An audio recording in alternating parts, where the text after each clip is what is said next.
Good evening. Today is Monday, March 30th, 2020. This is a regular meeting of the Board of Education. If we could please start with the Pledge of Allegiance. I pledge of allegiance to the flag of the United States of America and to the republic for which we stand, one nation, under God, indivisible, with liberty and justice for all. Thank you. Before we start our meeting, and obviously we said that this is a regular meeting of the Board of Education, and it is far from that, we have a statement here that I'd like to read from our council on the format of tonight's meeting. I have confirmed with the Board of Education's council that tonight's meeting has been convened in accordance with the Governor's March 12, 2020 Executive Order 202.1, which suspends certain provisions of the Open Meetings Law to allow public boards to convene a meeting without permitting the public in-person access to meetings via video conferencing. In accordance with the executive order, the public has been provided with the ability to view tonight's Board of Education meeting. This meeting is being recorded and the meeting will be transcribed at a later date. A roll call of the board members participating in this video conference has been taken, and there is a quorum present for this meeting. I have also confirmed with the district clerk that this meeting has been duly noticed. A link and telephone number has been provided so the public can view the meeting, and I am advised that the link is active and working. Furthermore, a recording of this meeting will be made available on Public Access TV. The public was able to submit written statements and questions to the district clerk for the public participation portion of the meeting, and to the extent the written comments and questions comply with board policy 1230.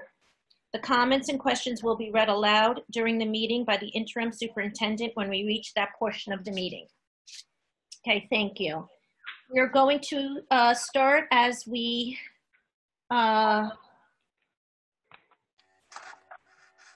always do, and that will be comments of the board. So, Laura, do you want to start? Sorry. Can you hear me? Yes. Okay. Yeah, I would just like to start by thanking the teachers for the dedication and commitment to our students through this. For coming together during this challenging time. I know many of them feel stressed, as parents do, struggling with the balance of professional and personal demands. As a parent, I know the challenge of homeschool and distant learning have been, they've been stressful at times, and I've watched teachers adjust and work with our students to help them through this difficult time. So I really want to personally, as well as a board member, thank each and every one that is rising to the occasion and really working hard to, as they say, build a plane while you're flying it type. So I want to just say thank you to them, and they certainly have our support as the board. And as a parent, I also want to thank them for everything that they've been doing. Thank you. Thank you, Laura. Peter? Yes. Hello, everybody. Yes, kind of wanted to piggyback off what Laura said. I think we're probably all going to say something similar, but obviously these are tough times and very challenging for teachers. I mean, our healthcare workers are on the front lines, where our teachers are probably next in line in terms of feeling the brunt of what's going on here. It's not easy to keep doing their jobs the way they have been in new territory. And I just am very, very impressed with how well they've been adapting and how hard they're working. It's obvious how hard they're working. They're all, obviously, like Laura said, also dealing with their own children who are probably home, and they're clearly as a whole rising to the occasion, and I'm really impressed by that, and very thankful as well. But in addition to thanking the teachers and the staff, I also want to thank and acknowledge our interim superintendent and the administrators as well, because they are partially responsible for this as well.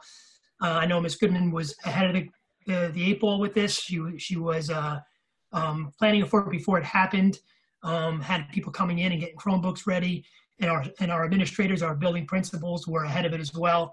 So they need to be commended as well, because it looked good because they were ready. and I acknowledge that, and I wanted to say thank you to them for that as well.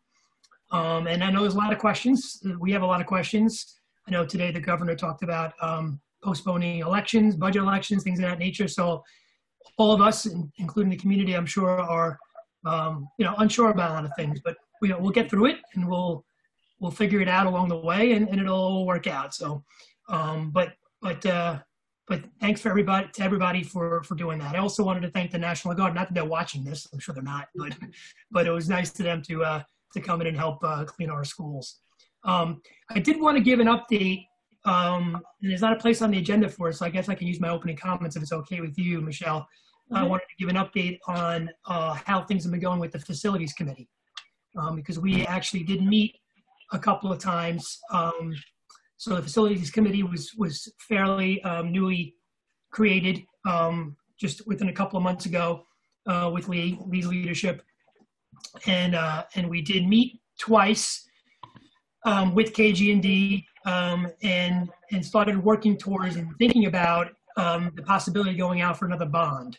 And we were thinking about moving fast and trying to work quickly to see if we can get that bond actually on the May 19th election, which would have been very ambitious, which would have been tough to do. We were trying to get through it.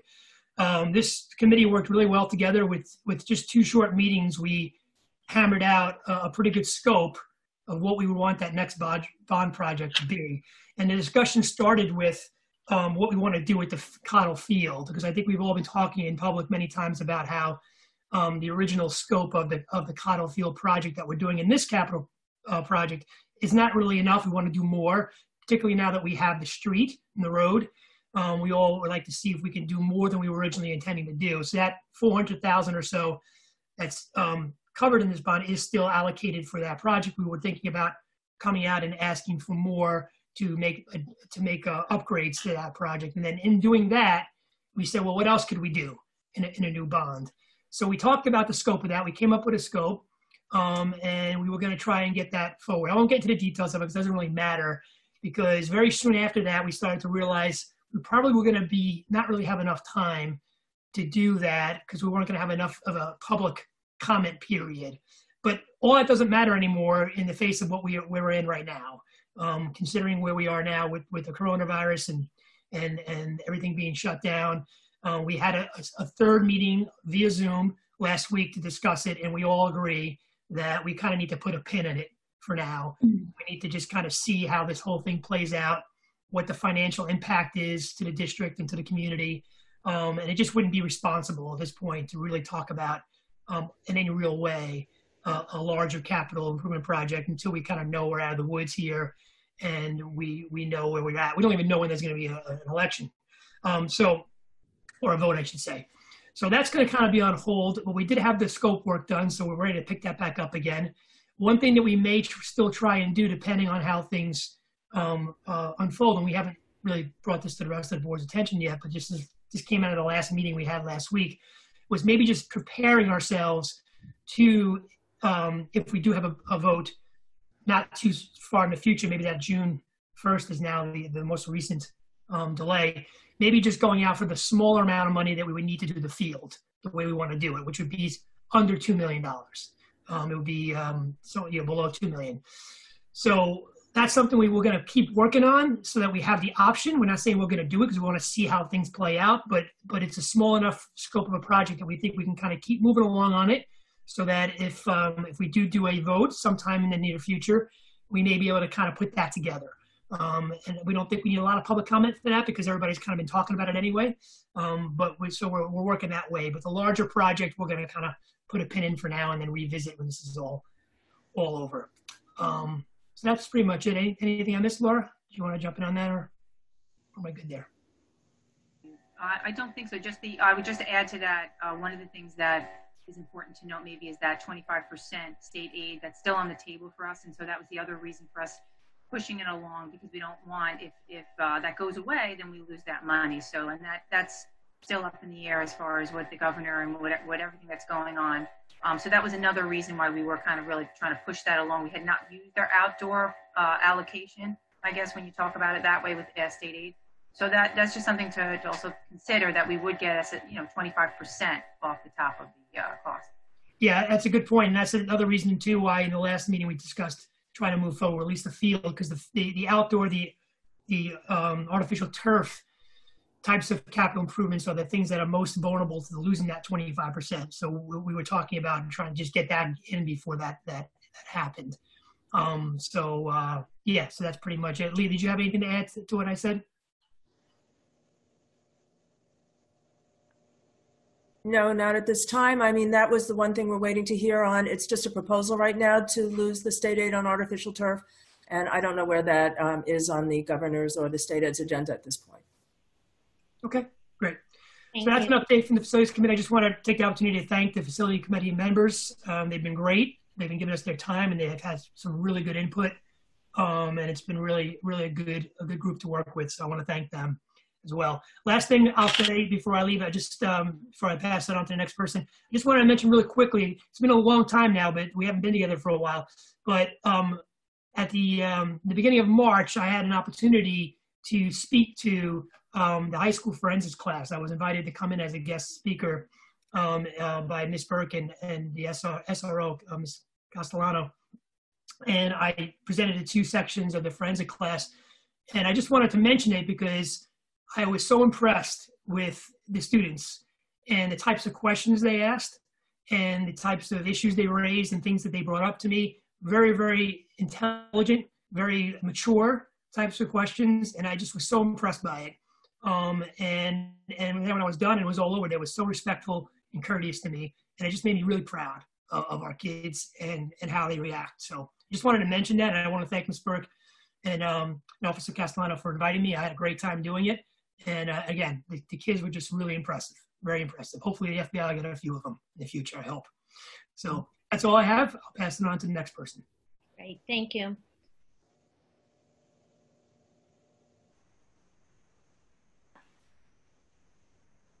Can she hear me? Michelle, who did you call? Cynthia. Cynthia? Yep. Sorry. Yes. I didn't hear you the first time you were muted. Yeah, I would like to, I guess, say a lot of what other people had said. I mean, the district has done such a phenomenal job, obviously with great leadership and amazing teachers and staff.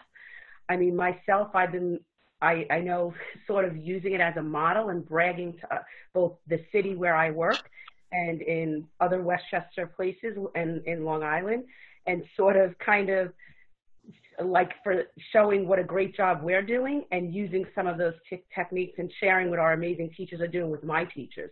So it's really an incredible job that has been done, but that's not without a lot of hard work. I know that came from, you know, obviously starting with Amy down to the administration and obviously the teachers who are working tirelessly to keep this going. And it really shows. I mean, the kids are amazing as well. I mean, I see it with my kids every day. So I just wanted to commend really Tuckahoe School District for the incredible job that they're doing with this remote learning. I think we're way ahead of all of our surrounding districts and, to be honest, the city, Long Island, everything. So great job. And I'm hoping everyone is staying safe and that they're well. Thank you, Cynthia. Terez? Okay, hi. I'm going to basically repeat and reiterate what everybody else has said, and I think that there isn't a way to quite say it enough. I actually am taking this call from my bedroom because it's the only door in the house that locks, and I know I won't be interrupted. And I have a quote in here that sits on my dresser that a good friend gave to me before for one of my birthdays. It happened to be 2 months before I was diagnosed with cancer for the second time. And it says, life isn't about waiting for the storm to pass. It's about learning how to dance in the rain. And I think that change is really hard, and not knowing what's coming next is very scary. And the administration and the teachers and the staff and the kids have all done an excellent job in dancing in the rain. And I'm really proud to be part of this community. That's it for me. Thank you, Terez. Okay, I also will reiterate a lot of what was been said, but I think most importantly, the message that I wanted to be sure that our community knows is that our board has made it very clear to our interim superintendent that she has the full support of this board. And whatever is needed during this unprecedented time, we are here to support the efforts that are needed to give our teachers the tools they need for this challenge that they are now faced with. I too am so impressed with everything that I have heard and have seen, and some of the lessons that have been shared with the board. There was also, many of you have seen the News 12 piece that was done on our schools, which made us also very proud. So I just want to, again, offer our support. These are very difficult times. You don't need to hear it from me. Everyone is living it. This virus has affected many of us at home, our families, and this is a very serious matter. And we know that it is a challenge, and we are here to support. And that is what we will do through this. And we just want to make sure that the community knows that our administration has the board's support. I have been overly impressed with what we have seen and the efforts from the top down and the bottom up. So for everyone, really thank you for all you're doing for our children. And these are just very difficult times. And so we really just need to try to find the silver linings where we can and really get us through this together. I do also want to, it seems so long ago, but we did tell the community that when we heard back from the state controller's office, that we would report back to the community. We said that at the last meeting in February, and shortly after the meeting in February, we did receive a letter from the state controller's office, the letter dated February 26, 2020. I will read the letter because I said I would, and also it will be made available to anyone who would like a copy of the letter. Dear President Liscio and members of the Board of Education, a primary objective of the Office of the State Controller, OSC, is to identify areas where school districts can improve their operations and provide guidance to assist school officials in making those improvements.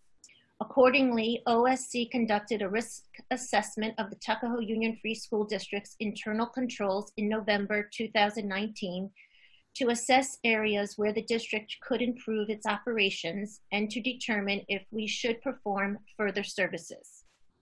This assessment consisted of interviews with district personnel, observations, and inspection of financial records, reports, contracts, and various other documents. While our assessment did not raise issues requiring further services from us at this time, we were informed about the district's intermunicipal agreement with the town of Eastchester dated December 18th, 2018, the IMA, which states in paragraph 1 that the duration of this intermunicipal agreement shall be for 5 years from the date hereof. This intermunicipal agreement will automatically renew for up to 3 additional successive 5-year terms unless A, the town provides written notice that it elects not to renew this intermunicipal agreement 60 days prior to the expiration date of the then current term, or B, this intermunicipal agreement has been terminated by the town pursuant to paragraphs 5, 6, 8, 9, or 19 herein. As discussed with the district's attorney, General Municipal Law 119-0 provides that the duration of an intermunicipal agreement, unless otherwise provided by law, may extend up to a maximum term of 5 years. The district's IMA has an initial 5-year term that renews automatically every 5 years for a total possible duration of 20 years. Only the town can choose not to renew. Thus, by the terms of the IMA, the district has entered a 20-year IMA unless the town chooses to end the agreement sooner. We recommend that the district consult with its attorney to determine whether the IMA's term comports with General Law 119-0 and serves the district's best interest. As this issue has been brought to the attention of the district officials and the public, we have notified the district of potential inconsistencies with governing law, both verbally and by this letter, No further examination is warranted at this time. Thank you for your cooperation during this process. If you have any questions, please feel free to contact me. And I was given the phone number. Very truly yours, Eric Eichenlau, Associate Counsel. So I just wanted to get that letter onto the minutes of this meeting, as we said we would. We did consult with our attorneys, as the letter had asked us to. The board was pleased to learn that through the letter dated February 26, 2020, that the risk assessment it conducted of the school district did not raise any issues that merited further action or services by their office. With regard to the IMA between the school district and the town of Eastchester dated December 18, 2018, which was referred in the letter, the district has consulted with its attorney concerning the agreement and believes the agreement through which the school district obtained ownership of a portion of Siwanoy Boulevard complies with the general municipal law and is in the best interest of the school district. Through this IMA, the school district now owns the portion of Siwanoy between Crawford Street and the property line that the residential property known as 47 Siwanoy Boulevard, Eastchester, New York, 10709, shares with the vacant parcel of property owned by the school district. To obtain ownership of this portion of Siwanoy Boulevard, the school district agreed to make certain facilities available to the town for its use before any other non-school district entity, so long as such facilities are not needed for the school district programs, activities, or events. The facilities made available to the town are the same facilities that the school district has historically permitted the town to use. It is worth noting that the town also permits the school district's sports teams to use many of their facilities. So I hope that that answers the requests that have been made regarding that issue and the questions that arose regarding it. And again, the letter is available if anyone would like to see it. And I hope we can move on from them. And as Pete has stated, the Facilities Committee has already convened and is trying to work that piece of property that we now have incorporated into our school campus to the best use for our students in the future. So I think we are ready to move on, and I'm happy to do so in a manner that best suits our students. I did also want to note, because Pete did bring up that the Facilities Committee has met, I did really want to thank the entire board, because we have continued to work through this process, whether it's been for committee meetings, we had met in executive session, and we are moving as forward in a regular form of business as we can to make sure that we move along in the best way we can under these conditions. Okay, next comments from our interim superintendent, Amy Goodman. Yes, hi everybody, and I just hope that everybody is safe and you have our best wishes. As you know, on March 12th, the governor closed our schools to the public due to COVID-19 and us being in the containment zone. As your interim superintendent and as an educator and a mother, I have deep appreciation for the challenges that has been presented to this community. I have witnessed our teachers making concessions and conscious choices to face these challenges with grit, resiliency, adaptability, professionalism, and as you know in Tuckahoe teachers, compassion. Our teachers and administrators have been working around the clock to support students without missing a beat or a day of education. With no time to plan, emergency distant learning was up and running. We are a small district, and in a small district, sometimes things are more difficult than in a large district. There was no team to put this together, no team of administrators as there are in larger districts. This was a very organic process. Our administrators and our teachers working together, again, like Michelle said, and I've said before, bottom up and top down. I appreciate, number one, our teachers' work and collaboration. But number two, I really appreciate our board and our community's response to our teachers.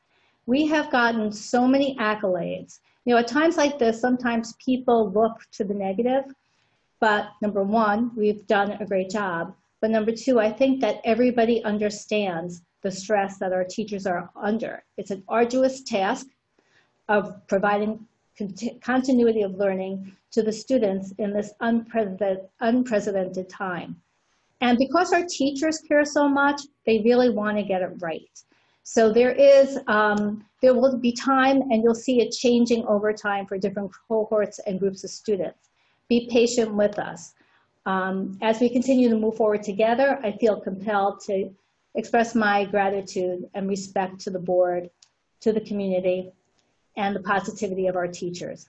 They are really our heroes. Again, we have many heroes right now, and it's our medical service providers for sure. We thank them. It's our emergency response providers.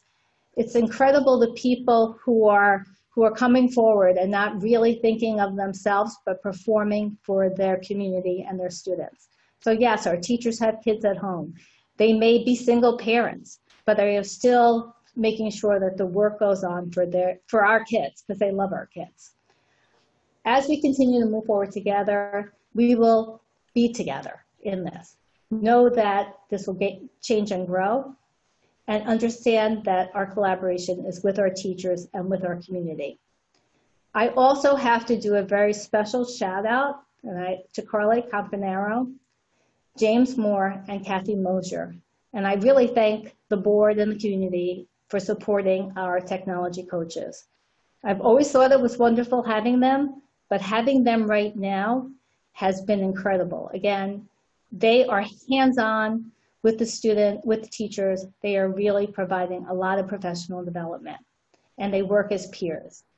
We are committed to working with you and to continually improving our distance learning program with our community, with our teachers, and with our administrators. We feel for our students. We know they miss us. See, they miss school. They really do. We're hearing that. And you know what? We miss them too. And as I said before, this is a moment in time. We will look back on this and we will get past it. Know that we are here for you. I'm here for you. The school administration is here for you. Our counselors and our support staff, our nurse. Call us if you need anything. Stay healthy. Thank you.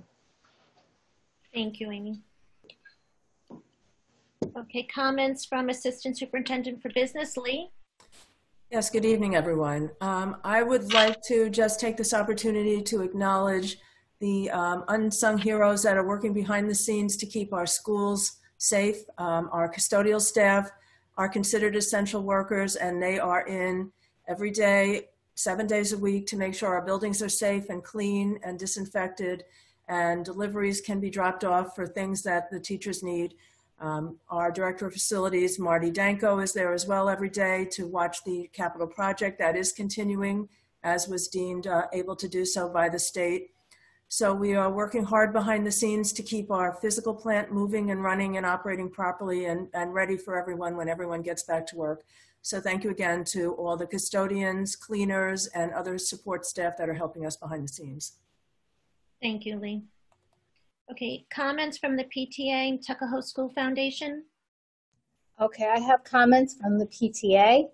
The executive board of the PTA wishes to first and foremost send our support to all our families as we as a community navigate the challenging situation together. We hope that everyone remains safe and healthy throughout this time. Now more than ever, we are proud to be part of this amazing community of dedicated educators. It is clear that Tuckahoe was well prepared to meet this challenge, and we thank all of our teachers and other school staff for their leadership, commitment, and dedication to our students.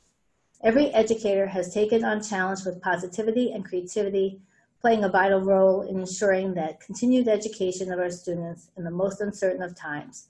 From technology to curriculum to support services to facilities, we thank each and every one of you. A special thanks to Ms. Goodman, Dr. McDonald, and the principals, Mr. Morash, Mr. Killigan, Mr. Stiefel, Mr. DeBellis, and Dr. Lenahan for your leadership. The Tuckahoe PTA remains committed to resuming as many activities, programs, and events as possible once we are in the position to do so safely and responsibly. We continue to post updates on our website, www.tuckahoepta.com. In the meantime, we are sending our virtual enrichment resources on a periodic basis, from cultural arts to STEM activities to wellness and fitness. We welcome ideas for other ways we can support our community and encourage teachers to reach out to Tara or any board member if they need assistance navigating a challenge or communicating information. As a vital part of this community, the PTA also must remain focused on how the crisis may affect the organization. So we are taking care of business where we can. This includes calls for new board members for next year, which will be going out soon, and accepting applications for PTA scholarships. PTA Spring Social has necessarily been postponed, but that event and others that help us raise money for activities that will take place next year, we will reimagine or hold in the future so that the PTA can continue to support our students going forward. Stay well, everyone. Tara Zagers, PTA President. I also have questions from the public. I don't have any other public comment. Okay. Do that? No, well, we'll do, are they agenda items regarding the agenda? Oh, okay, let me go to that. Superintendent's search update. Yeah, we're going to do that next, and then we'll get there. Okay, thanks, Amy. Right. Okay, let's go on with the superintendent search update. Laura? Hi, yes, and Pete, you can fill in wherever I left off. So since our last update, which was a while ago, we had, we're just to review or refresh, we had done forums, we had done surveys, we put together a criteria based on that, and we had BOCES go through resumes and applications. So since then, BOCES went through all those applications, they screened candidates, and then they presented those candidates to the board. We basically spent a weekend going through all of those applications, and together, based on that criteria that we received from the district and the community, we narrowed it down to approximately 7 candidates. We then spent another additional 2 weekends interviewing and screening. And we were fortunate to have 3 qualified candidates who spent the day at our district. They spent time with the teachers, administrators, support staff, students, PTA and community members, interviewing, and I believe with the students it was lunch. So it was a very productive time, and the feedback was extremely helpful and insightful. So we'd like to thank all those that volunteered for these committees, giving us their time and their commitment. On our last day of interviews, the school happened to close, so we had to shift gears, and we held those meetings at the Tuckahoe Community Center and at the Tuckahoe Library. So that was a shift in gears that we were able to pull off with very little notice. Everyone understood and everyone showed up. So again, thank you to everyone who participated. And I also would like to thank the village for providing those facilities at a very last minute notice. So we, right now, also, I would also just wanted to add the students that spent the time with the candidates when we were going through the feedback, the BOCES superintendent, Dr. Coles, made it a point to share with us how impressed he was by their questions, by their feedback, and he just was, he actually typed them up. He was so impressed with our students. So I wanted to just mention that as a, to back up with what Pete was saying before. So as of today, we're in the final stage. We are on track.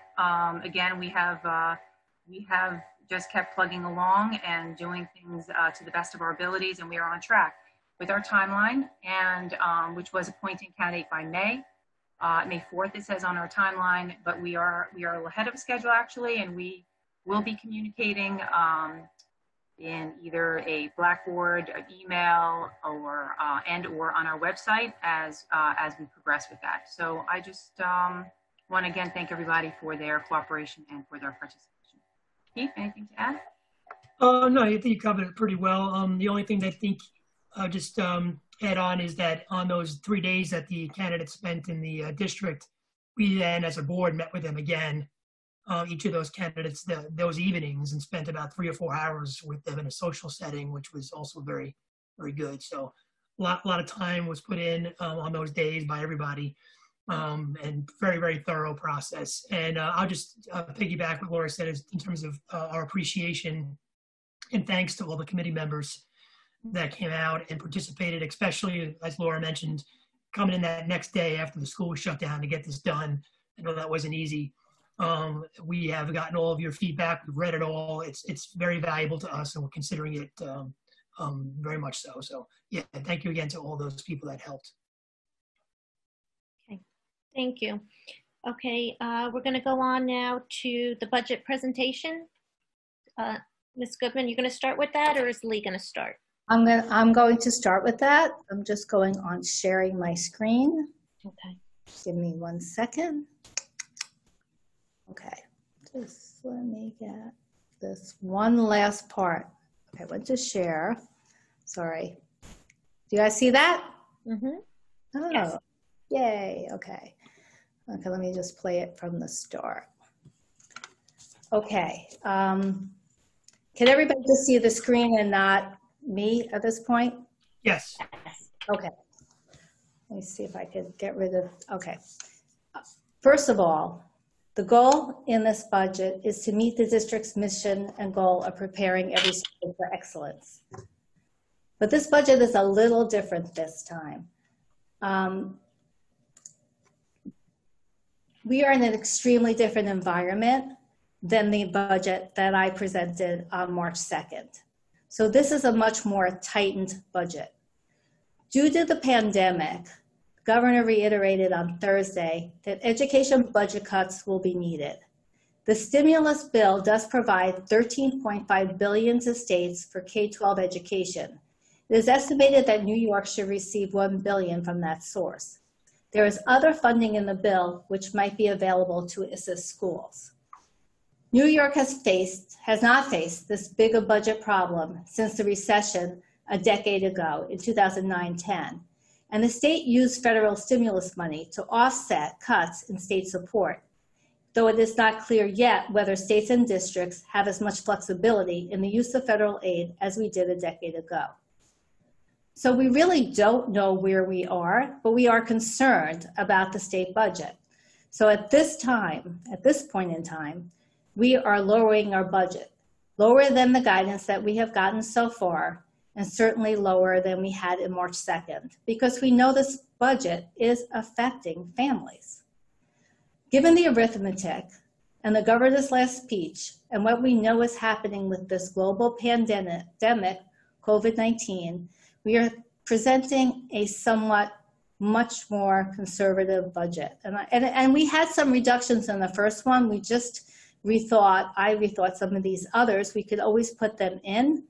I'm trying not to affect teachers at all. Hopefully we won't have to go there because class size is important, but we are preserving programs. So tonight I present the updated version of the Superintendent's Recommendation for the proposed budget for the 2021 school year. The goal in this budget is to meet the district's mission and goals, preparing every student for excellence.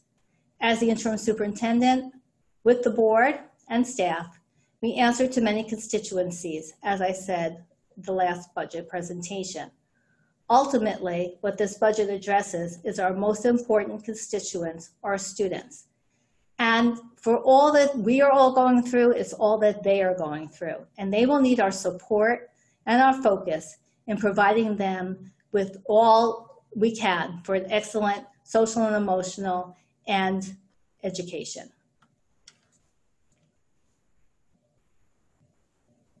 As you know, the budget presents around our strategic goals and our plans of preparing every student for excellence in terms of social emotional learning, diverse needs of learning, contemporary teaching and learning, and professional learning. Tonight, we really want to take some time on these points of pride. The budget has the programs within the district as well as a personalized approach to learning.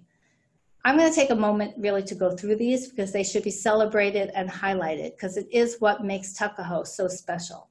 And we see this with our distance learning right now. Number one, first and foremost, a supportive faculty and staff. We also pride ourselves in our fine arts and performing arts. And if you go on our Facebook page, you will see performances now online, and you will also see performances of our students before we had this shutdown. So I think it's very important that we realize that we value those, and we have a lot of talented students and teachers. The one-to-one digital device program has been one of the amazing things I've seen in Tuckahoe. We are ahead of the curve on this. It started years ago for the administrators and the boards who worked on that. I appreciate that, because not only does it help our kids keep up to date in terms of technology, in this climate of what happened to us, we were one of the districts that did not have big problems. We didn't have to run out and buy devices. And we didn't have to have kids share devices or not have devices. We quickly got devices into the hands of our elementary students who don't usually bring them home. And because we had them and because they work on them in class, it wasn't a very difficult transition. So the digital device program is something that we need to keep going and we need to celebrate. The Innovation Lab is coming to Cottle. It's going to be amazing, but it's going to be a makerspace like no other. We also have the STEAM program and the tech coaches. And again, I mentioned it before. The tech coaches are not only during the school year when they coach teachers, now they are also pretty much helping us throughout this whole distance learning program. We have accomplished athletic teams, and our kids love sports, and our parents are excited about those sports, and they really find camaraderie, and it really connects them to school. We also have a full continuum of special education programs, from special class to consultant teacher, and we can serve many of our kids within their home district. The Writing Revolution, again, is a program that has been put in for years, and it really teaches students explicitly writing skills from when they are very young all the way through high school. And a lot of districts don't have something like that, and that's a problem with a lot of kids today. They don't know how to write, and I'm so happy that we have this program and we continue it. We're having a very successful execution of the capital project, and it's going along very well. As Lee said before, somebody said before, that we have found out that our capital project can continue through this time. The school resource officer, I know we all are very, very happy with her. She not only provides safety and security, but she also really connects to the kids on a social and emotional level. The ACT and SAT prep course is through a grant, but it makes the district very special. And I've talked to kids about how much they use that program. It really is a well-used program. Whoops, sorry. Additionally, our kids have gotten into top colleges. We were a reward school in the high school. We have science Olympiad medalists in both our middle school and our high school. We have NYSSMA, which is the New York State Music Association, affiliate of the New York State statewide affiliation. And that's hard to get into, and we have so many kids participate. Our artwork is incredible, and you can see some of that online. But I have visited art classes, and we have very talented students through our very talented art teachers. And then comes sports. We have varsity boys and girls did very well. They were semifinalists in Section 1. We had 5 student athletes sign on to college with athletic scholarships. We were in the football New York State semifinalists in the playoff season. We had a Golden Dozen Reward recipient, and we are all league, all conference, and all section honorees. So we have a very well-rounded program for our students. We have academics, we have athletes, and we have artists. In this budget, I changed a few things around because it wasn't exactly what we said last time because of the environment. So the known variables are the tax cap. We know what that is. We found that out. We understand our retirement contributions. We got that. And we know our curriculum and technology needs. I added questionable variables because now that the landscape has changed, health insurance premiums, we're not sure if people lose jobs, they may want family insurance. If their husband has a job, they may want the buyout that we have, so we don't know how that's going to go. The other part is fund balance utilization. There's been a lot of talk amongst NYSSBA, NISCUS, and the different groups supporting school districts, that we would like, and we don't know yet, the executive to allow us to save more fund balance from this budget so that we could use it next year if there are issues with state funding. The state aid, we thought we got a state aid level in January, and usually that goes up. We're very doubtful that that will happen. Usually we have a better idea now, and we really don't have a great idea. As far as debt service changes, some old construction debt is ending and is being replaced with new borrowing for the new capital project. It's unknown what the interest rates on long-term bonds will be, and the markets are very unsettled right now. So those became much more questionable as we moved on. We also don't know, this stayed the same. We don't know our enrollment, what will happen. We will look at it in a little while. Special education placements is always an unknown because kids can move out, but also students can move in, and those all have very big budget effects. The non-tax revenue, this includes the district's share of the county, state, and state tax. Lee revised this, which you'll discuss, considering the effects of COVID-19. And the collective bargaining unit settlements, though we are close, we don't exactly, we're not there yet. Here is the enrollment projections and how they've been. And when I've looked at this the first time I presented it, we saw that the enrollment went up, and it seemed to be tied with the economy. So we really don't know what the effects will be long term. We know one of the things I have gotten is some people talking about Tuckahoe and moving to the district because they saw the News 12 show and report. So we might, I think we're such a great district that we're getting some really good play, so enrollment can come up. I also think in this environment, we might have private school kids come back to the district because the district is wonderful, and some kids who are thinking of going out might decide to stay. So the enrollment is never sure, but I think it's less sure in this environment. I put this up so that you could see, we did this last time, that we are continuing to really look at class size. I know this was something important to everybody on the board and certainly to parents. And I would like to hopefully keep class size like this so that students learn best. I mean, there is no way that anybody can tell me that class size doesn't matter. You can read a report, but being a teacher, I know class size matters. And I think just thinking about having your kids at home, you know how much a class of 20, 25 kids, 30 kids changes.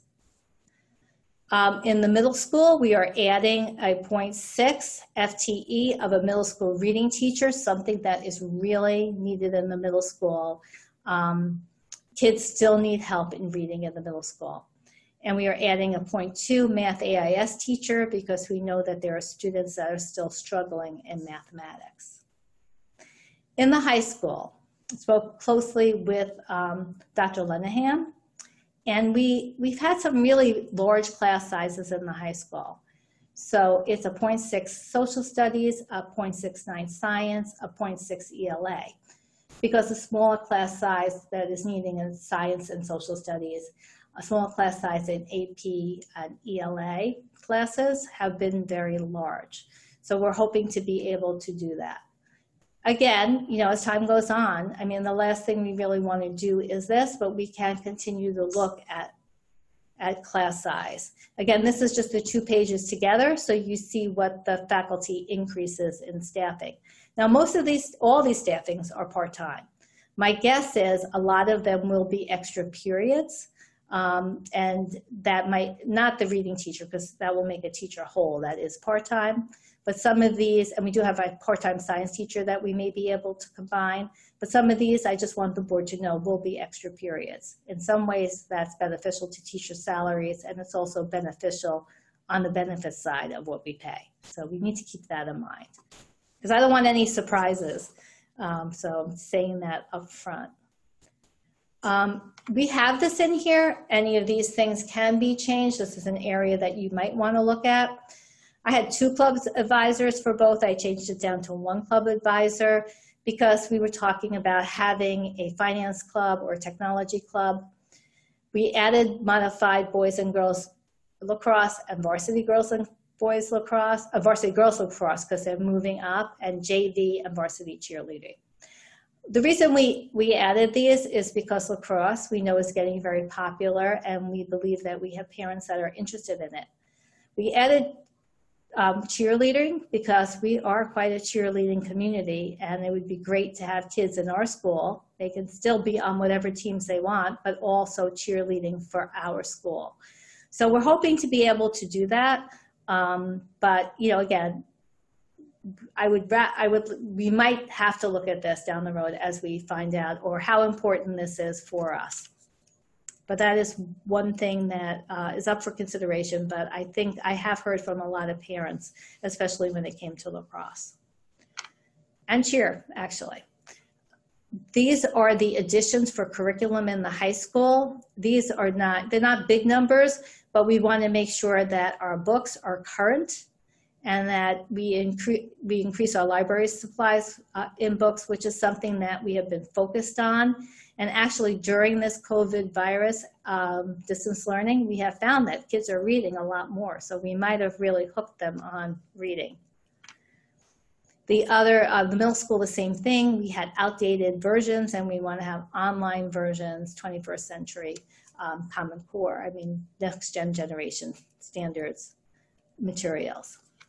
In Cottle is we haven't asked for extra staff, but we have asked for curriculum changes, and some were in the works before I got here. They do have one more year of the reading program, Reading Wonders, and then they will use that year to look for a new program.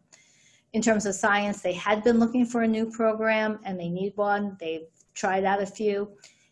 I added foundations for next year with the help of talking to the kindergarten and first grade teachers when I was even still doing special education.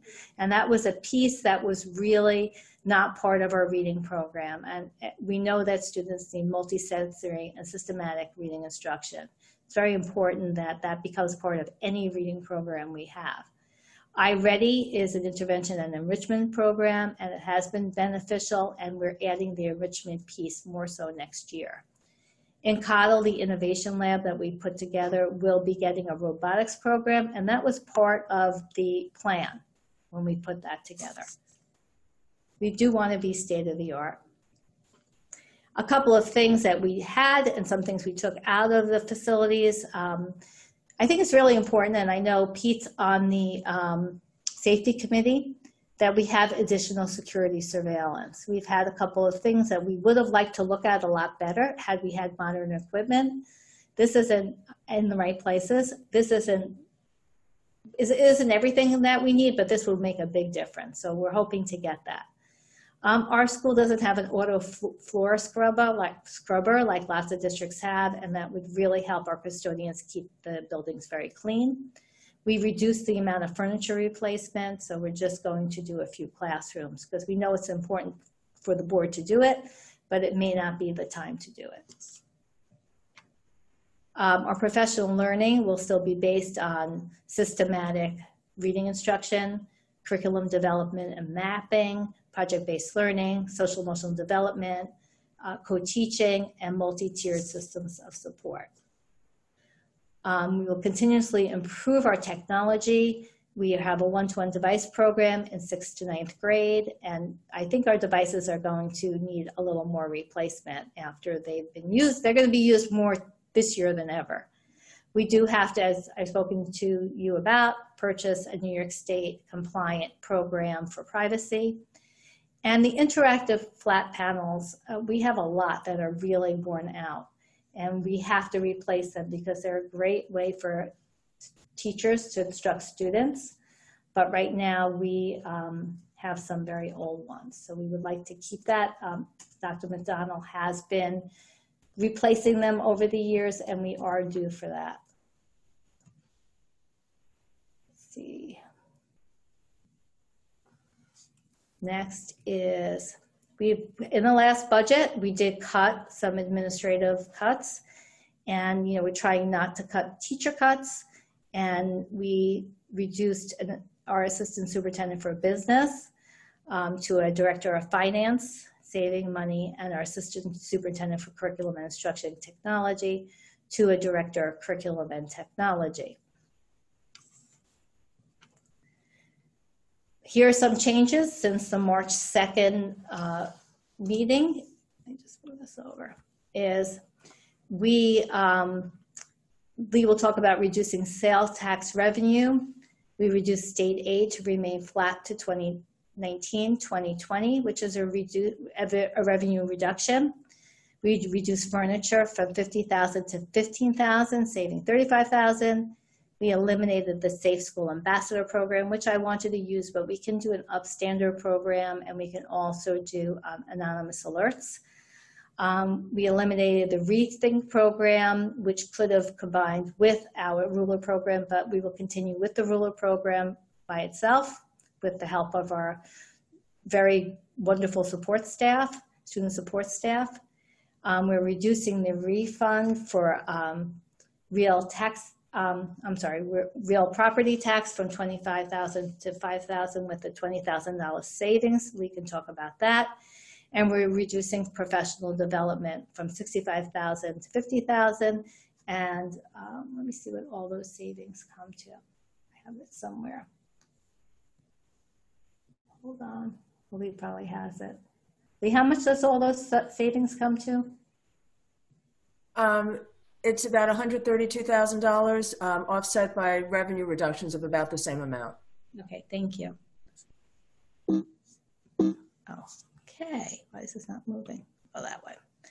The budget highlights is that it supports favorable class size across the district, professional learning and programs and innovative instructional programs, continued support and expansion to increase extracurricular activities, increase in professional development in reading, including Orton Gillingham approaches for struggling readers, additional reading support in 6th through 8th grade, a phonetically based reading program foundations in K-2, new curriculum materials tied to the next gen standards, and that's where you see all the updated curriculum, staff development based on project-based learning and contemporary teaching, support for professional learning in the social emotional program, Keeping Yale, and a commitment to stay within the New York State budget cap, and also an allowance to be financially responsible to the community. It's a very student-centered program where we're looking at improvement academic for all students, excellence for all, favorable class size, high-quality curriculum, technology, social emotional learning, extracurriculars, family engagement, safe and supported schools, operations and infrastructure, and contractual obligations. I did want to say a shout out actually to the town of Eastchester because we did reduce in the budget. I don't think I had it on the reduction. It's called a groomer for the fields that was going to cost us, I think, $20,000. And Tony Calavita at one of the meetings said that we could use his, and he reiterated that to me. And again, when we do collaboration with the community, we really save money. So I really want to thank him for that because every bit we save really will help us with our taxes. And in closing, I just want to say that and the last one was contractual obligations. We will have to abide by them once we get through our last part of this. This budget maintains class size, programs, and services that makes Tuckahoe such a special district. It's also a budget that is a financial reflection of the district's goals, but also of what's going on in the state.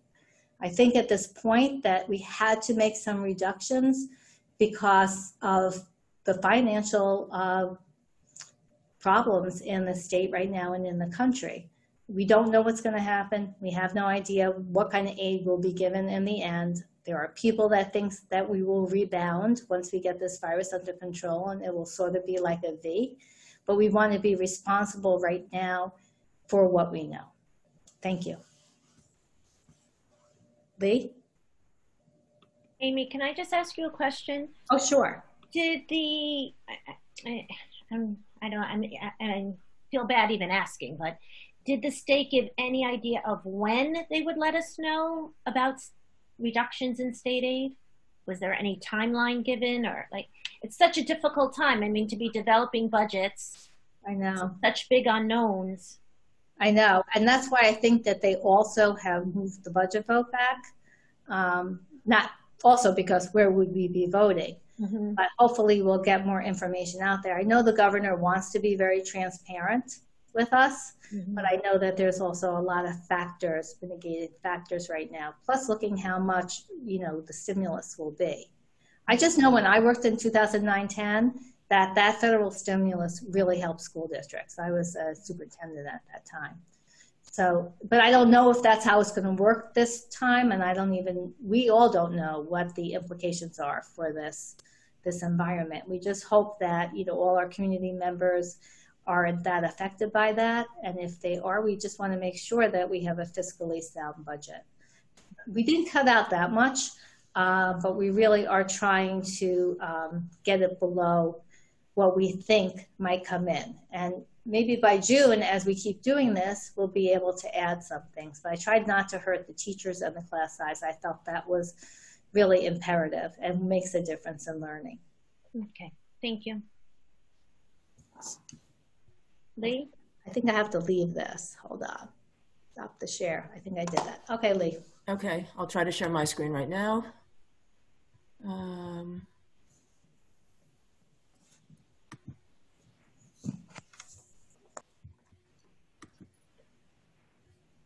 Okay, so to continue on from the financial end of where we are right now, as Amy said, we are looking at cutting back conservatively more on our revenues, as well as making reductions on the expense side to balance that out. So let's go through it and see where we are. And I'm trying to move my presentation. Here we go. So as I discussed at the last meeting, which was March 2nd, and feels like much longer ago, that we are looking at our tax cap. That has not changed. There's no change to the tax cap calculation from the state. They give us the CPI index factor, the consumer price index growth factor, as well as a growth factor for the amount of building that's happened in the Tuckahoe School District. What they told us this year was that the CPI is the 2%, well, the growth factor is 2% or whatever the CPI is, which this year they're telling us is 1.81%. So that's the number we use as our tax cap growth factor for inflation. And they also give us a number for tax base growth factor, which for the district, it's calculated by the Office of Tax and Finance in New York State, and that was about 1.04% increase that we could use. So those are our two allowable factors. In addition, our tax cap calculation allows us a calculation for debt coming off and debt coming on, and we're allowed to calculate that into our tax levy if there's new debt, and we are taking on some new debt to finance our new capital project. So based on the entire calculation that we do, we are allowed to raise tax levies next year by a factor of 3.4%. We only need a 50% majority plus one to vote in anything that is no more than 3.4% tax levy increase. That's the full calculation, and it shows that were we to choose to use a 3.4% tax levy increase, the maximum we're allowed for a regular vote, we would be allowed to raise revenues just slightly under $1 million, $969,204. So when we look at the expenditure budget, and the 2021 expenditures are in the to the right next to the budget increase column, you can see that we have put together a budget based on what the superintendents proposed to do for next year of $36,700,000, and that is about $1.2 million over our budget of 2019-20. And that, I don't know if you can see it because of the Zoom faces, but that's about, I believe it was 3.3%. I'm trying to look at it myself, but it's about that. We'll see it on a later slide. The main drivers to the budget are the increase in school supplies, as we showed earlier, the textbook workbooks. If we reach an agreement with our unions, we will have an increase in salaries that will flow into the budget, as well as additional positions. We have anticipated an increase in health insurance because of increases in premiums, as well as we have seen a trend that more staff are taking, if they're eligible to, are taking insurance or taking higher levels of insurance, family versus single.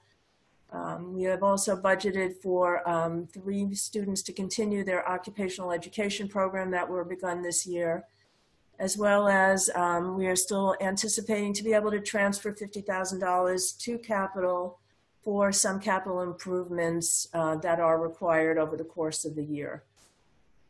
In addition, we do see that there might be some levels of decreases. Our employee benefits are going down slightly in some areas, as pensions were due to go down slightly, and those rates are set for next year. I think the following year will be a challenge, but the 2020-21 year are set, and we may see some reductions there, as well as some changes to the debt service ratios that we're looking at. And we've also taken down about another $132,000 in the budget this time versus early March to make up for what I'll show next.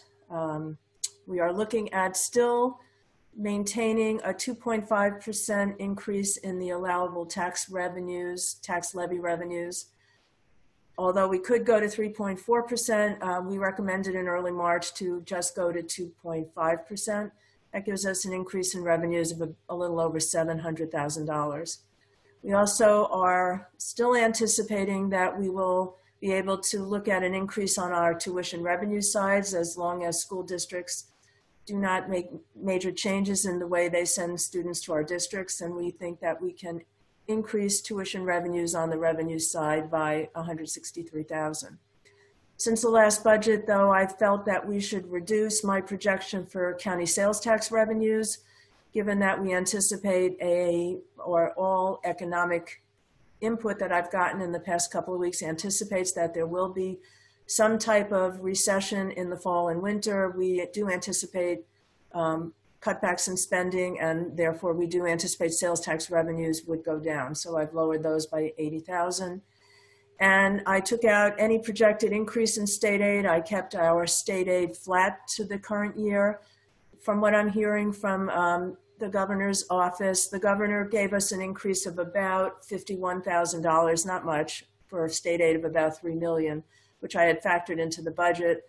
What I was hearing was that the governor typically projects a certain amount for each district, and then the legislature comes back after negotiations and raises that number. What I'm hearing is don't expect any raises to the governor's proposal. I thought, to be conservative, we should take it out entirely. What I did hear is that the state is talking about looking at state aid to schools on a quarter-by-quarter basis. And if tax revenues don't flow into New York State, they may revise state aid estimates quarter by quarter. The districts are pushing back against that through our representatives in Albany, because it's impossible to prepare a budget without knowing what our revenues will be. So we are hoping that later this week, the legislature will decide on how to address state aid to school districts. They typically put a budget together on April 1st. That's 2 days away. We don't know how and when they may do that, but hopefully we will hear very soon. So looking at the revenue budget, you can see on the second line, the total pilots and sales tax. That line has been reduced from about an increase of $100,000 or the increase is now down to just $25,000 as stated earlier, a deduction of about $80,000. We also have kept all the other lines flat for this budget presentation. So when you're looking at where we would stand with the expenditures versus our revenues, the budget gap is virtually the same as at the last presentation. I did not show any change to how much appropriated fund balance we might use. The budget gap of the 2.072, $2,072,000, would be funded by an appropriation from our fund balance as needed to cover the budget gap. We could conceivably receive more state aid to close that budget gap. That does not look likely. We could reduce expenses more if we wanted to. That is something that the board could consider. We could increase the tax levy over the 2.5%, but if we choose to do none of those things above, then the appropriated fund balance would be $2,072,610, and that would balance the budget as it stands now. This shows how we've used appropriated fund balance over the past 6 years, 5 years actually, before this year, and that has allowed us to have a balanced budget. We typically have run a surplus each year. We use appropriated fund balance to provide for conservative estimates in case we get new unexpected expenses. We have the reserves available to take advantage of that if we have unexpected revenue shortfalls or if we have unexpected special education expenses. We have that conservative estimates built into the budget. If those do not come to pass, then we typically would see some surplus or a lesser use of the appropriated fund balance. These are the trends. As you can see that we have, it's hard, I don't know if everyone is missing that far right side of the graph, but we have seen that appropriated reserves have gone up over time and surplus has gone down over time. So as the budgets get more and more tight, we don't have the surplus that we typically have in the past to replenish our reserves. This year for 2019-20 in the yellow, that's still an estimate. We do anticipate there will be no surplus at this time. That's still a work in progress, but if that's the case, our fund balance would go down somewhat.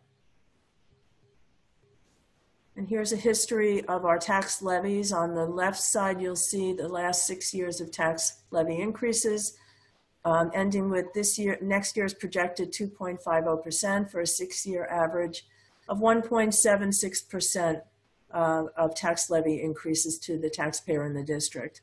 The right-hand side shows the budget-to-budget increases over the last 6 years, and that's fluctuated somewhat, but a 6-year average of about 2.5%. And this is a graph that I don't know if you can see the last column on the right for 2020-21, but the line going up across the top of the bar graph shows our enrollment, which has kind of gone up over time and then flattened out toward now. And as you can see, our budget and our tax levy kind of lagged behind that increase in enrollment and is now starting to come down, change over the prior year as our enrollment is somewhat flat right now. And what we still don't know for next year is whether we will see further reductions in state aid or in other revenue sources. We don't know what kind of tax certiorari petitions and judgments may come in next year, especially if there's a change in the economic environment around us. We don't know the exact staffing levels that we will need to meet the mandates of special education students and all our other students as well as anything else that may come into play during the course of the next few months.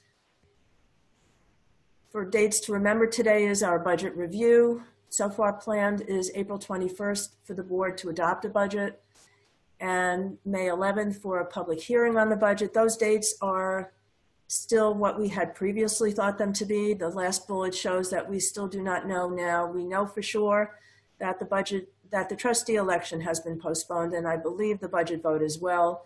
We've heard that it will be sometime after June 1st. I have not heard of an exact date yet. We are waiting to hear that. We hear different things every day, every hour, but we do know that the May 19th budget vote is no longer a good date any longer. It will be sometime in June at the minimum. And when the vote does happen, we urge all our community members to please come out and vote. And those are, again, just to keep in mind, the 2 election districts. And that's the end of my presentation. Okay, thank you, Lee. I did have a question before I open it up to the rest of the board, questions or comments. And I think Pete might have asked this at the last presentation. Of the new expenses, do we have a number of how much of that is a one-time expense, that it won't be something we have to sustain into the next year?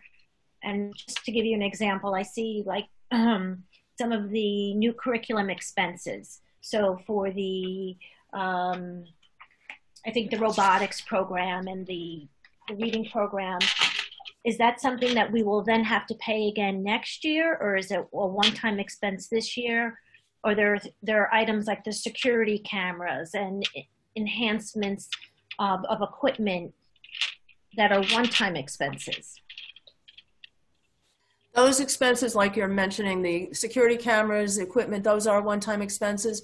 Although typically there would be new one-time expenses to replace those in the following year's budget, but that's a year-to-year decision. Textbooks and new textbooks are all one-time expenses right now, but we are on a cycle of replacing textbooks, so you'll typically see new textbooks coming into play each year. So most of those are true. One-time expense that we can be sure of is that the amount of money for the new makerspace, those are one-time expenses to bring that makerspace into existence. And a lot of the other expenses along those lines are typically for the same thing. If we have new furniture, those are on an ongoing replacement basis. We can always delay those if we choose to. Okay, because to use $2 million of the fund balance, if that's not something that we're going to have to repeat year after year, it would be good to know the dollar amount of those expenses.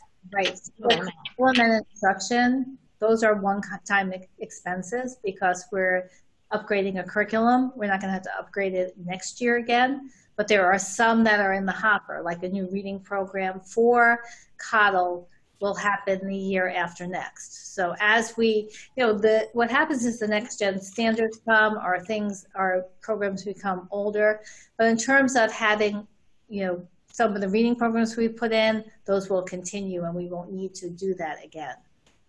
So some are one time. I think we're making a lot of progress in upgrading programs now, but as you know, curriculum and instruction changes, social studies text changes as we're going to all of a sudden be studying this time.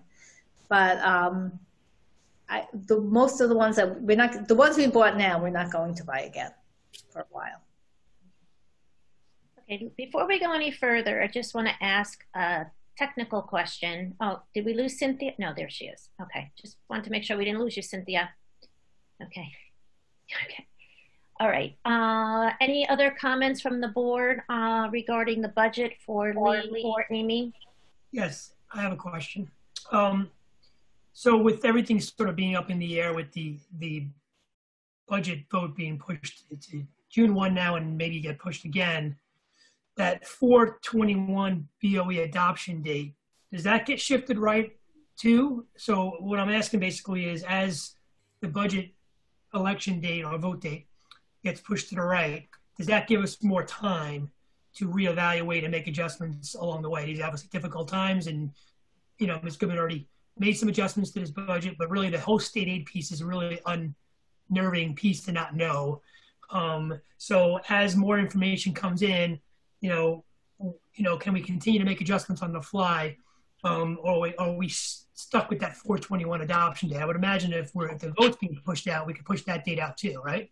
Right. That's what I imagine too. And the date's going to be at least June 1st. I mean, at least June 1st. So we may not be voting till July. I'm sure, and we're waiting. We should be getting something soon.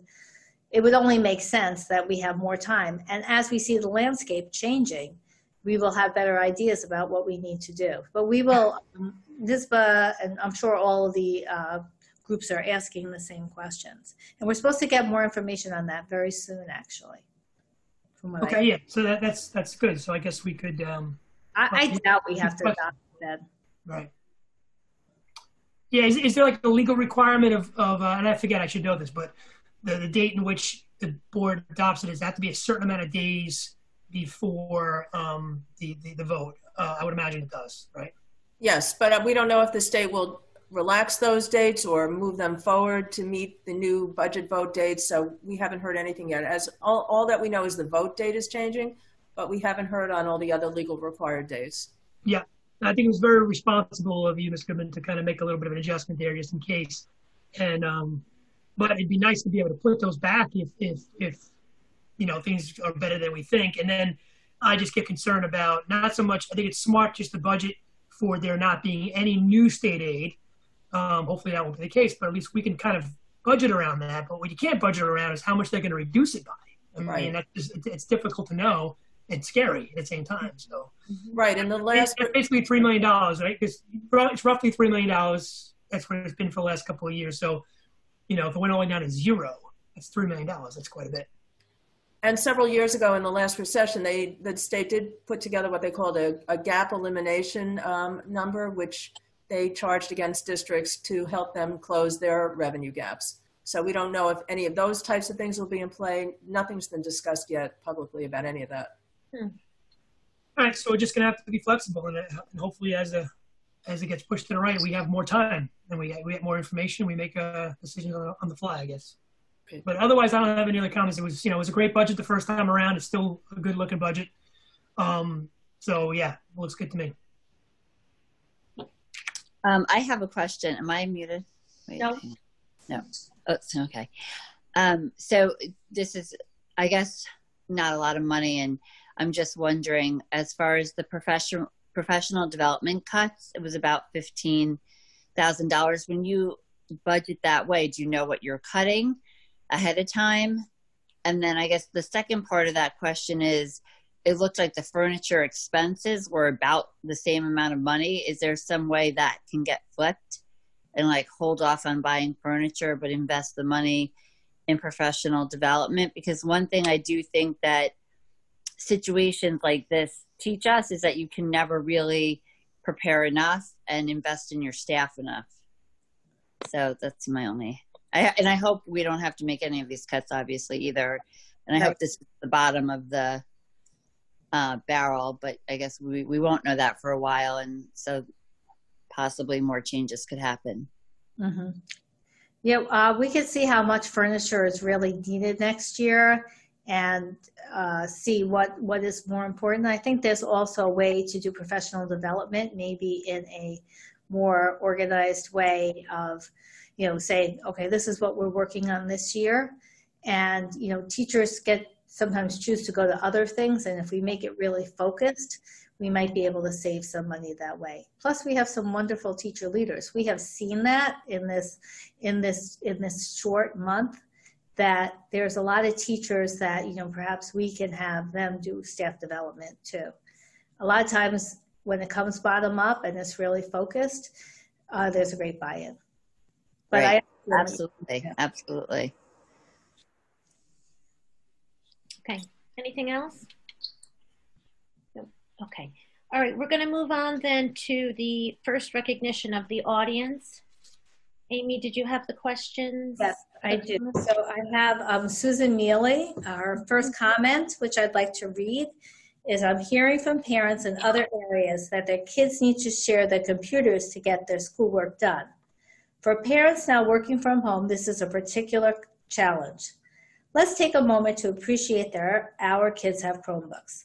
It is also important to note that years ago, Board of Ed trustee Jim Lombardi made a push for Chromebooks, which I believe is a big factor as to why we have them. Though there's been benefits ever since, all these years later, we can look back and give him credit for the advantage we now find ourselves having. This goes to show how important it is that we choose the best people for our Board of Ed. Their impact outlasts their term. And thank you to our amazing teachers for their flawless adaptation to online teaching, despite little notice and having their own children underfoot. The entire community is in awe of you. That's really nice, and we are in awe of them. There's another comment where she has a question. Spring break is a scary prospect in the absence of online instruction. With so much unstructured time, kids will be tempted to go out, a behavior that could endanger the community at large. Is there anything the district can do to help? Well, you know, this is a moving target, actually. And on Friday, March 27th, Governor Cuomo issued an executive order which states in part that schools remain closed until April 15th. He also stated that schools must continue plans for alternate instructional options. So we will be working with our teachers on that, and we will be getting something out to the community. She also says for future meetings, could there be an option for real-time interactivity such as via a chat feature? And she was hoping that this would happen and be permanent for those who watch the meetings from home but want to chime in. Again, at this meeting, this is our very first time doing this. I'm really proud of us. And we're just learning on how Zoom works. And I want to thank Dr. McDonald because she helped us put this together. And I think we're doing a really good job, and we will look at how we can enhance these meetings. Another question, she said, as I heard of other districts responding to the coronavirus situation by dramatically reducing their budget for the coming year. What are the implications for our school district budget? And I think you saw tonight that we are really looking at reducing the budget. We did make some reductions that were pretty significant tonight. We'll see how the landscape goes as it goes along, and we'll see if there are other adjustments we can make, and if things get better or we hear about more of a fiscal package for schools, we'll be able to make some changes. Any update on the schedule for the remaining school year, the trustees election, the budget process, testing procedures, schedule of field trips, etc. So what I need to say about that, I don't know. I know schools are closed till April 15th. I'm not sure how much longer they will be closed. I can guess that it'll be a while. As far as the what we talked about before, the executive office of the executive Cuomo, he noted that when he was talking about really elections and not budget votes, he said elections are put off until June 1st. The timeline will be provided. He said any school board, library, or village trustee scheduled to take place in April or May 2020 is also hereby postponed till at least June 1st and subject to further directives as to the timing, location of voting of such elections. Our NISBA representative spoke with the governor's office, who said it was intended to include both elections and budget votes. So that answers that question too, of it being June 1st or after. In addition to this provision, I would also like to reiterate, or I don't know if the district knows this, circulating, filing, and collection of any designated petitions or independent nominating petitions for any office that would otherwise be circulated or filed pursuant to educational law or any other consolidation law for any office commencing March 31st are hereby postponed. We don't want people going door to door. That's not safe, so he postponed that. Based on this order, until we receive further notice, it appears that whole vote election, including petitions for board members, is on hold. We await clarification on how and when we will be providing such notice, and also to answer Pete's question on what is the budget process if we're moving it out. From Marissa, she asked, how is the busing situation going to work with social distancing 6 feet apart? I have a feeling we're not going to be busing until we don't have to be 6 feet apart. Are the school buses being disinfected at all? Please provide proof of disinfection according to CDC protocol. We have asked Cara Barros to look at that. Being at that, my bus is a bus stop. How would social distancing work when you have 7 students plus parents congregating in close proximity to one another in the driveway? Hopefully we don't come back when we still have to do that, because I don't know how we'll do classes if everybody has to be 7 feet apart. We certainly would have a protocol for it. If each classroom consists of around 24 students, how will you be addressing the classroom situation that the number of students per Governor Cuomo's mandatory request includes 6 feet apart? Well, number one, if he has us come back and we still have that mandate, we will do that. I mean, we will have to figure out how to do that, because there's no way we're putting our kids in harm's way unless he lifts that for schools too. Right now, April 15th is the date, but he said that he could move that date up. So if we have to work within that 6 feet, we will in everything that we do. And those were the questions. Any other comments on those questions? Did anyone have any comments?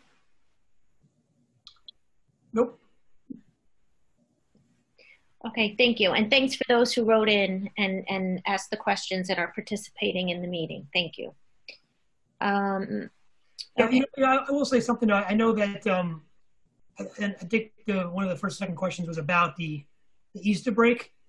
And I guess there's some concern by some parents or some comments about why we would do an Easter break, given the situation. But I think it's pretty clear that the break is as much for the teachers as it is for the students, and the teachers are entitled to their break. They've been working harder than ever. So I think if some parents are concerned as to why there needs to be a break, I think it's good for the kids to have a break anyway too, but this is a different situation. But again, people need to remember that these breaks are important for the teachers and the staff as well. So, and they certainly have earned it. Yes, and we're looking at this governor's new executive order, which we find confusing. Districts are looking at it different ways about working during the break, because we already put in our days and we will have a lot of days over. And then what will we do with that? We have contractual agreements. But regardless, a lot of districts are putting work up for kids. I'd like it to be more fun work, because some parents are saying they need a break from all the work that the kids are doing. So I'm working with our attorneys and I'm working with the other superintendents by Wednesday with this new executive order that's confusing, and every attorney group is looking at it differently. I will get something out to the public. But I do hope our teachers are able to take some time. When I tell you, they are working late. I am texting with them at 11:30 at night. Just for questions, and things have changed in terms of what technology we can use. Like every single day, you go to bed at a certain time and something else comes up and it's a change. So plus making their teaching and learning as good as they can and learning all these new technologies, then we learn you can't use this one. And it's just been a roller coaster, and they have been great in terms of, just taking it day by day. But it has been, on top of it being hard and that we're doing so much of it ourselves because we're so small, there's been so many changes from the state that it has been really difficult. Somebody said flying a plane, that analogy, that's a good one. Okay. Okay, we're going to move on to the agenda now. Consent agenda. Is there a motion to approve the consent agenda? Peter? Second, Terez. Discussion. Is there anything, did anyone have any questions on anything on the consent agenda? All in favor? Great. Okay, now we will move on to business of the board. Number 1, adopt a policy. Resolve to adopt policy 5605, voter pre-registration. Just a little refresher. I don't know if it seemed so long ago. This was a state mandated policy so that students did not have to wait until they were 18 years old to register. They could actually pre-register, that we could pre-register the students in school. And we are now ready to vote on that. Is there a motion to adopt policy 5605? Peter, second. Cynthia. Discussion? All in favor? Okay. Number 2, approve an emergency evacuation and temporary shelter agreement. Resolve to approve an emergency evacuation and temporary shelter agreement dated March 16th, 2020 with Concordia College, and authorize the interim superintendent to execute the same. Is there a motion? Peter, second. Laura, discussion. I did want to say that back, I believe, Pete, when was it? February, I think early February, we did have a safety committee meeting, and the coordination that we have with our police departments and our administration, our teachers were there representing, and our consultant security consultant, I think is really very, very impressive. So I want to thank them and Concordia for working on this with us. Yep. All in favor? Terez? Yes. Yes. Thank you. Okay. Number 3, approve an agreement. Resolve to approve an agreement with the White Plains YMCA for child care services in an emergency child care service program at a rate of $65 a child ages 5 to 12, $85 per preschool, $90 per toddler, and $98 per infant for the period beginning March 27th, 2020 through the required time frame of Executive Order 202.4. Is there a motion? Laura, second. Cynthia, discussion? Ms. Goodman, did you want to just discuss that for a moment? Yes. So the governor asked for school districts to provide services for emergent daycare, drop-in daycare for child care for emergency response workers and first responders, because it's very important that we don't lose them and that they are available, that their children can stay somewhere. A lot of the districts contracted with the Y. We were in the containment zone at the time, so we weren't even on the list. And we have parents signing up through, we sent everybody a letter. There are certain questions that they need to answer, and if they answer in the affirmative, fall into the category, they get taken right to the Y, and then they sign up at the Y at no charge to them, and it gets charged back to the district. Very good. All in favor? Okay. Number 4, resolution and proposition to establish a capital reserve fund. Resolved that the Board of Education of the Tuckahoe Union Free School District hereby authorizes the following proposition to be put before the school district's voters at the annual meeting and election to be held on or after June 1st, 2020, that seeks approval to establish a capital reserve fund pursuant to Education Law Section 3651. Proposition yes, no.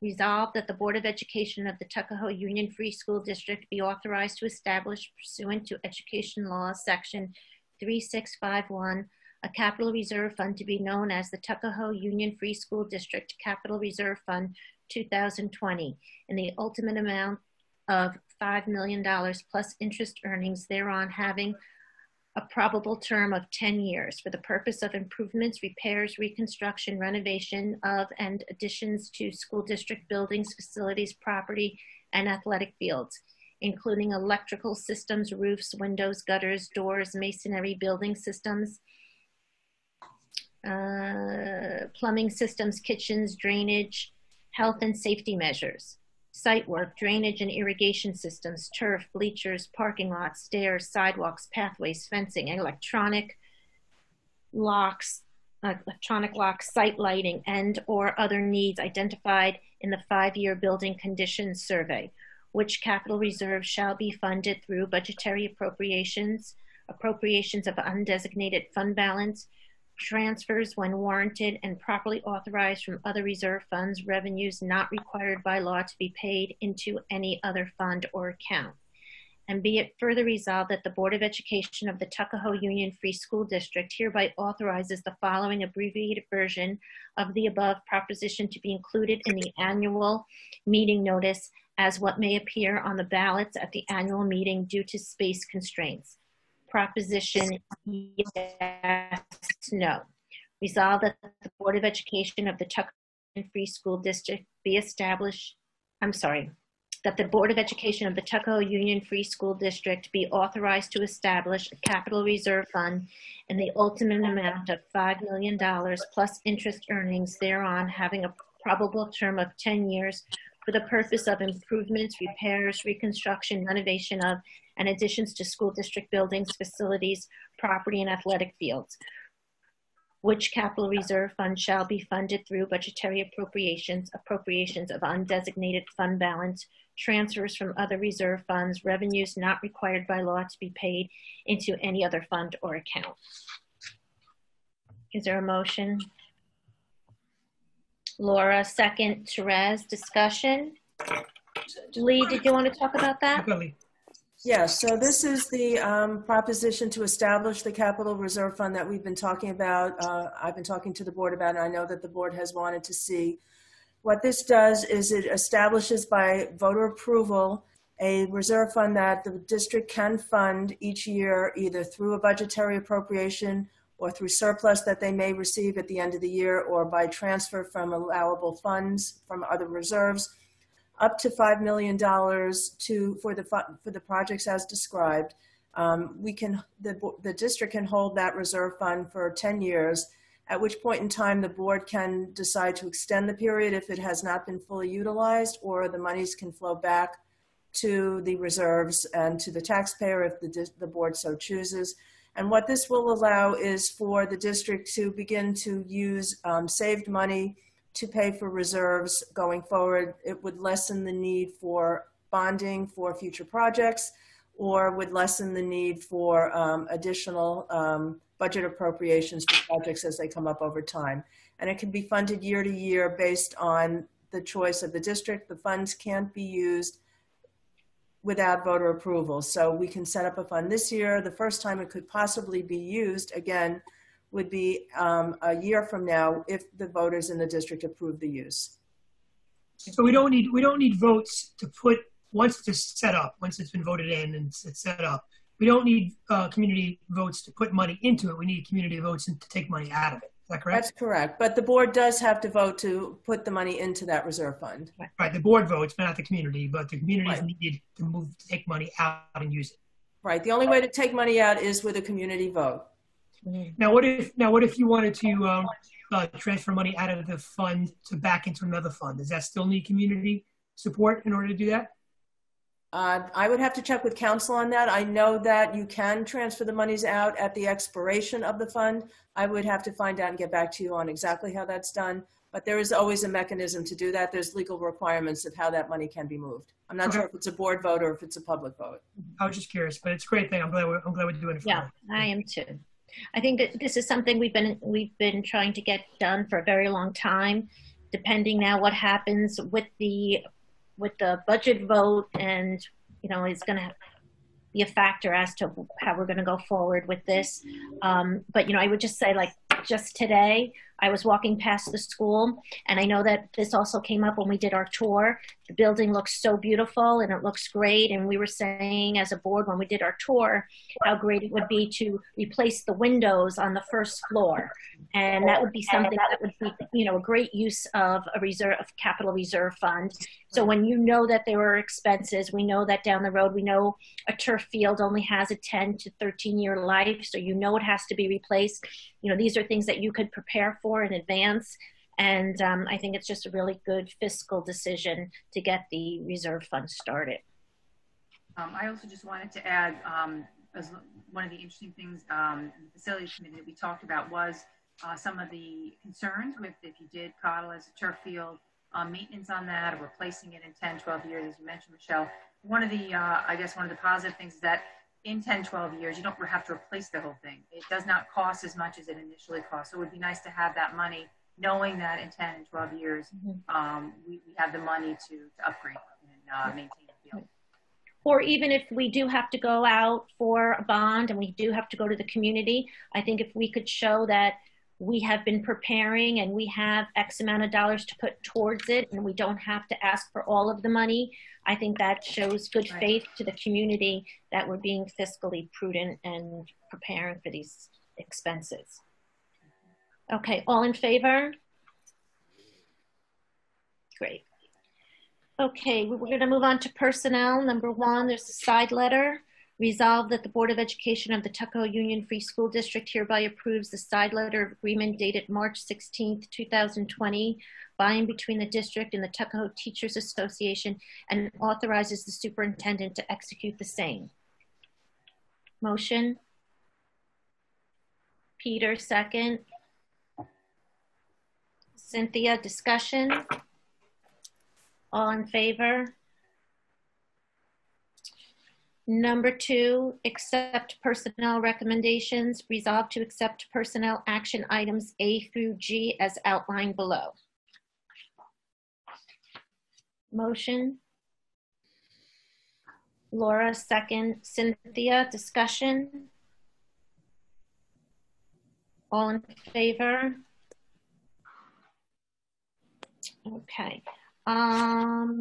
This is now the second recognition of the audience. But I think, Amy, did you already give us all of the comments? I gave you everybody's comment. Okay. Before we close the meeting, there was one thing that I wanted to mention in my opening comments and I forgot, but I was reminded when we had the discussion about the child care a little earlier, another service that the district provides for many students is lunch. And I did want to thank, number one, Amy Goodman, because she spoke up for our district to make sure that Tuckahoe would be receiving what they were entitled to for our students who qualify for free lunch. And I also want to really thank our district clerk, Lauren, because she really, really went out of her way to coordinate this effort. I want to thank the Tuckahoe Community Center and the Tuckahoe Village for helping us with that, and ECAP, and Lauren really organized all of that. And I just want to thank her and commend her for her work in that effort and to make sure that our students are serviced. You know, the school, as we know, provides more than just education. It's a community, and there are a lot of needs for students that the school serves. So we want to make sure that during this time period, everybody is served. And we want to thank the community for pitching in and helping us to get that done. And I think that is it. So be well, be safe, be healthy, and take care of each other and your families. And we will see you again next month. Motion to adjourn the meeting. Terez, second. Cynthia, all in favor? Thank you. Good night.